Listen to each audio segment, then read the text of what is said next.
et bienvenue sur le Mouton à 5 pattes, le podcast qui vous présente le recrutement sous forme de rencontres, d'histoires insolites et d'interventions d'experts. Le Mouton à 5 pattes, animé par moi-même, Stéphanie Renier, cofondatrice de Gentis Recrutement, s'adresse aux recruteurs, aux candidats à la recherche d'un emploi, ainsi qu'à toutes les personnes évoluant dans le monde des ressources humaines, ou encore aux managers qui rencontrent des difficultés à trouver leur mouton à 5 pattes.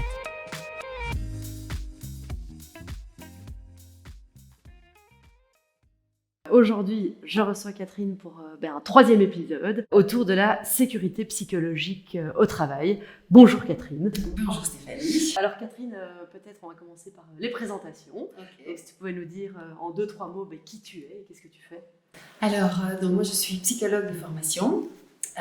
J'ai travaillé dans un bureau de recrutement d'ailleurs tout de suite après mes études de psycho et j'ai travaillé 2 ans là et puis je suis partie vivre à l'étranger en Afrique du Sud pendant presque 10 ans où j'ai fait plein de choses qui n'ont rien à voir avec la psycho puisque j'ai importé et distribué des bières belges et fait des gaufres de Liège et enseigné au lycée français et puis j'ai quand même travaillé avec un psychologue sud-africain qui m'a appris beaucoup parce que lui, il animait des groupes d'adultes sur l'intelligence émotionnelle. Ok. Et puis, quand je suis rentrée en Belgique, j'ai refait des formations dans le domaine de la psychologie, des neurosciences en particulier, parce que je me suis formée donc, à Paris avec le docteur Jacques Fradin à l'approche neurocognitive et comportementale. Ok.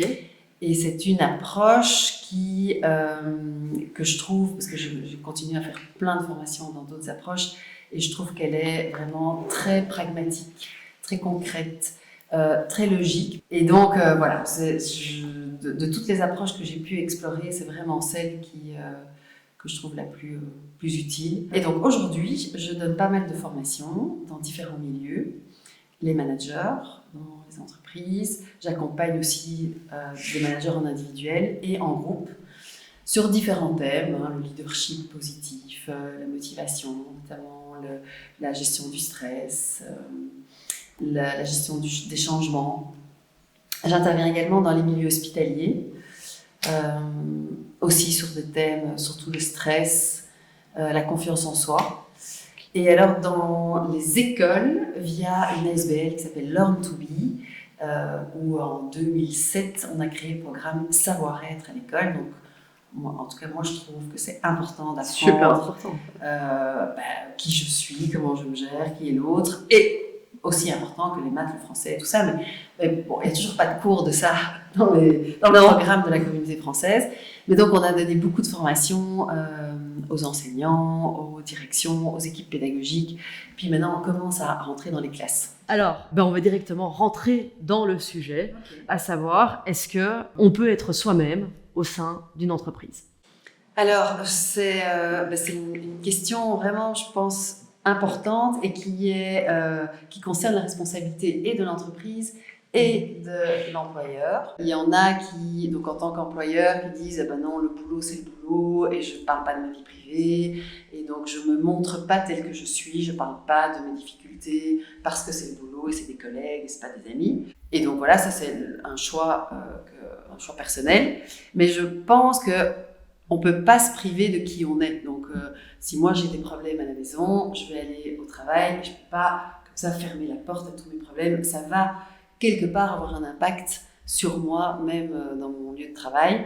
Alors, c'est pas pour ça qu'il faut parler de sa vie privée à tous ses collègues et tout ça. Donc, je pense que ce qui est important, et c'est une notion qui est difficile pour nous, c'est d'assumer pleinement qui on est et ce qu'on vit. Et donc, de n'avoir rien à cacher, rien à défendre, rien à prouver, d'être qui on est. Tout d'abord, est-ce qu'on peut tout dire ? Est-ce qu'on peut parler de tout dans une entreprise, d'après toi ?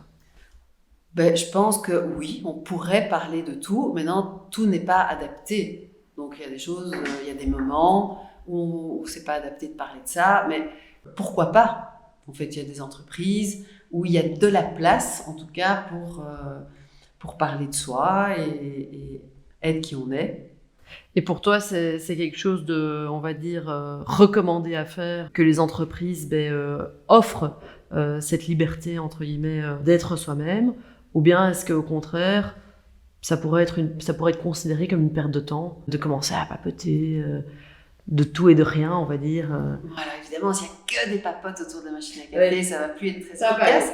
Mais je pense que le fait de se sentir bien, en sécurité, c'est-à-dire que je peux dire que ça va pas, je peux parler à certaines personnes de ce que je vis, je peux avoir un autre point de vue aussi, parce qu'en général, les collègues, on les a pas choisis. Non. Et donc, ils ont peut-être d'autres points de vue, d'autres vies, d'autres réalités qui pourraient peut-être me faire changer mon point de vue sur un problème que j'ai. Je pense aussi que ce qui est important, c'est pas tellement de dire, mais c'est de pouvoir dire. C'est d'être libre de pouvoir en parler si j'en ressens le besoin. C'est ça. Et alors donc tu utilisais le terme de sécurité psychologique. La sécurité psychologique, c'est de pouvoir avoir la liberté de parler de tout ce que je veux dans une entreprise. Les conséquences de ce que je vais faire. Donc, je vais me sentir en sécurité si je sais que si je fais une erreur, eh bien, je ne vais pas me faire virer, je ne vais pas me faire je vais pas me mettre sur une voie de garage, qu'on va accueillir mon erreur en disant écoute, ça arrive, voilà, et que mon erreur peut bénéficier aussi aux autres, parce que si moi j'ai fait l'erreur, peut-être que d'autres pourraient la faire aussi. Et que donc il y a une sorte de dédramatisation de l'erreur qui fait que si je fais une erreur, je vais vite le dire. Ce qui est plus intéressant pour l'entreprise que d'être stressé à l'idée de faire une erreur, de la cacher, parce que ça peut coûter très très cher si elle n'est pas prise à temps. Donc la sécurité psychologique aussi, c'est de pouvoir être moi sans être jugé, critiqué, rejeté, juste parce que je suis moi.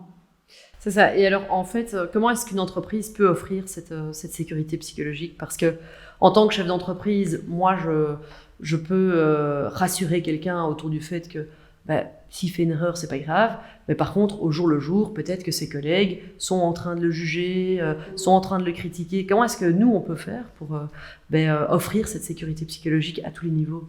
Je pense qu'il y a une chose qui est déjà importante, c'est enlever tous les ragots et tous les non-dits. Et donc, tu fais comment ça ? C'est faut m'expliquer les recettes. De vraiment dénoncer, de mettre autour de la table les personnes qui ont un problème et de mettre les choses à plat. Et en tant que manager, je vais veiller à ce que, quand tout est dit, que ça se passe dans le respect. Et ça fait énormément de bien en fait, de dire que j'ai foiré ou que j'ai pas bien fait ou que j'ai fait quelque chose qui n'était pas cool pour l'autre. Tiens, qu'est-ce qui t'a motivé à faire quelque chose qui n'est pas cool pour l'autre ? Parce que moi, en tant que manager, ça m'intéresse de savoir ce qui t'a motivé à faire un sale coup à ton collègue. Et puis de donner sans jugement. Sans jugement. Voilà. Vraiment avec intérêt. Et en tant que manager, c'est de dire, voilà, moi dans mon équipe, voilà les méta-règles de fonctionnement. Et donc, pour la sécurité émotionnelle, on peut vraiment développer des méta-règles comme l'erreur est permise. On fait un tour de table avant les réunions et quelqu'un qui n'est pas bien, il peut dire, voilà, je n'ai pas bien dormi ou je suis perturbé par quelque chose. Il y a une place pour ça. C'est quoi une méta-règle ? Une méta-règle, c'est une règle sans contenu, par exemple, comme l'erreur est autorisée. Donc, s'il y a cette méta-règle, normalement, tu es en sécurité, parce que tu sais que même si tu te plantes, la méta-règle dit que c'est OK de se tromper. Ou l'erreur est intéressante. Tu vois, une méta-règle, ça pourrait être toute erreur est instructive et intéressante. Bon, alors, là-dessus, moi, on m'a toujours dit, par exemple, qu'aucune énergie n'est perdue, mais est transférée d'un corps à un autre. Est-ce que si toutes les semaines, j'arrive en réunion et je dis « j'ai mal dormi, ça va pas », est-ce que ça va pas déteindre sur les autres ? Que les autres vont se dire « mais il est toujours dans un état négatif, ça va pas, quoi ». Oui, mais après, c'est de gérer ça. De dire « écoute, ça fait quelque temps que t'es pas bien. Qu'est-ce que je peux faire en tant que manager ou qu'est-ce qu'on peut faire en tant qu'équipe pour que tu ailles mieux ?» Ok, et ça de nouveau, tu conseillerais de le faire en équipe ou juste manager et individu négatif ? Ça dépend de l'individu, parce qu'il y a des individus qu'il faut mieux gérer en one-to-one, puis d'autres en équipe. C'est vraiment très variable en fonction des personnes, des personnalités, des enjeux. Et parce qu'il y a quand même un dilemme là-dedans, c'est-à-dire que d'un côté, tu parles de la sécurité psychologique, effectivement, l'erreur est permise, et puis après, il y a tous les enjeux de l'entreprise derrière où, non, parfois l'erreur n'est juste pas permise à certains niveaux. Tu parlais juste avant des 2 pilotes dans l'avion qui, s'ils sont stressés et qui montrent à tout le monde qu'ils sont stressés, personne ne va être bien dans cet avion. Donc forcément, si un pilote fait une erreur, c'est pas permis. Donc comment est-ce qu'on peut allier les deux, de dire l'erreur est permise, mais jusqu'à un certain stade, et après... De toute façon, l'erreur existe. L'erreur est humaine. Voilà, dans une entreprise où il n'y a pas d'erreur, c'est un peu bizarre. Il n'y a que des robots qui travaillent. Ou c'est caché. Donc, même s'il y a très peu d'accidents d'avion, il y en a. Et c'est souvent des erreurs humaines. Ouais. Donc, c'est aussi, en tant qu'entreprise, de dire, je sais que j'aurai des erreurs. Parce que j'ai des humains qui travaillent dans mon entreprise. Donc, je sais qu'il y en aura. Mais pour les diminuer au maximum et pour que chacune des erreurs puisse bénéficier à tous les autres, il y avait d'ailleurs une entreprise suédoise, je crois, qui faisait des flop meetings. Donc, ils devaient dire toutes les bourdes qu'ils avaient faites avec les clients, avec les fournisseurs. Et il y avait l'élection de la plus grosse bourde. Et tout le monde était mélangé. Donc, il y avait les managers, les collaborateurs, tout le monde était mélangé. Et en fait, ça dédramatise l'erreur. Et donc, on en fait moins, en fait. Donc, ils ont fait des études aux États-Unis, dans ces universités comme Harvard, à études égales. Un étudiant qui a peur de rater, rate plus que l'étudiant qui n'a pas peur de rater. Ah, ça c'est vachement intéressant. Ouais. Et pourquoi l'un a peur et l'autre n'a pas peur? Ce serait une question de sécurité psychologique? Ce serait, dans ce cas-là, c'est l'étudiant qui se dit je vais passer un examen, j'ai une probabilité de rater. Même si j'ai bien étudié, parce que je ne connais pas les questions, souvent c'est des concours, donc je ne connais pas la moyenne de l'auditoire. Donc j'ai fait ce que je pouvais moi. Et puis après, on verra, mais je sais qu'il y a une probabilité que je rate. Donc, je l'inclus dans mon processus. Celui-là, il rate moins que celui qui étudie, comme l'autre, bien, et qui se dit « je peux pas rater ».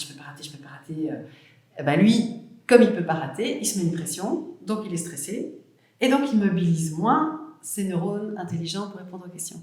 Est-ce que moi, quand je travaille au milieu de mon équipe, est-ce que je peux aussi offrir une sécurité psychologique à mon niveau, à mes collègues? Tout à fait. Et comment?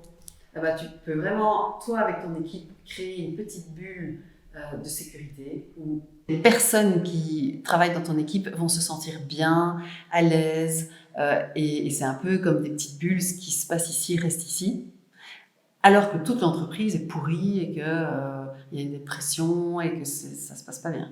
On le voit, un nouvel employé qui est mal intégré dans une boîte va partir plus rapidement, va pas se sentir bien. Est-ce que cette sécurité psychologique joue un rôle? Oui, et puis aussi la confiance qu'on lui accorde et l'énergie qu'on va mettre pour l'intégrer. Et donc, il y a la responsabilité chez les deux. Donc, si moi, je suis nouvelle employée, je vais mettre de l'énergie pour m'intégrer dans l'équipe. Donc, je vais être proactif, je vais proposer des choses, je vais poser des questions. Voilà. Alors, ça ne marchera peut-être pas, mais au moins, j'aurais fait ma part. Et de l'autre côté, qu'est-ce que l'entreprise a fait activement pour intégrer cette personne? Et puis, peut-être que ça ne marchera pas parce qu'elle est complètement flippée, qu'elle a un problème d'intégration. Mais en tout cas, l'équipe a fait ce qu'elle pouvait pour l'intégrer. Donc, en fait, la conclusion par rapport à beaucoup de choses, mais c'est que chaque personne se sente alignée par rapport à ce qu'il pouvait faire et ce qu'il a fait, qui ne dépendait que de lui, pour évidemment avoir ce qu'il souhaite, c'est-à-dire une équipe qui fonctionne, une bonne intégration, se sentir en sécurité. C'est pas parce que je fais tout bien que ça va marcher. C'est ça. Mais au moins, j'ai fait ce que moi je pouvais faire. Et si je fais une erreur en route? Ça, c'est OK. C'est OK, ouais. Tu vois, si chaque fonction avait un doublon, donc il y avait un pilote et copilote pour chaque fonction, il y aurait beaucoup moins d'erreurs. sauf que ce serait impayable. Peut-être une piste à explorer. Super, un tout grand merci Catherine et à très bientôt. Bonne journée. Toi aussi. Merci Stéphanie. Au revoir. Merci de nous avoir suivis jusqu'à maintenant. Nous espérons que cet épisode vous a plu. Si c'est le cas, n'hésitez pas à nous soutenir en vous abonnant, en partageant notre contenu et en nous laissant 5 étoiles sur votre plateforme d'écoute préférée. Pensez aussi à nous suivre sur nos réseaux sociaux afin de vous tenir au courant des dernières actualités du mouton à 5 pattes. Merci beaucoup et à bientôt pour un nouvel épisode.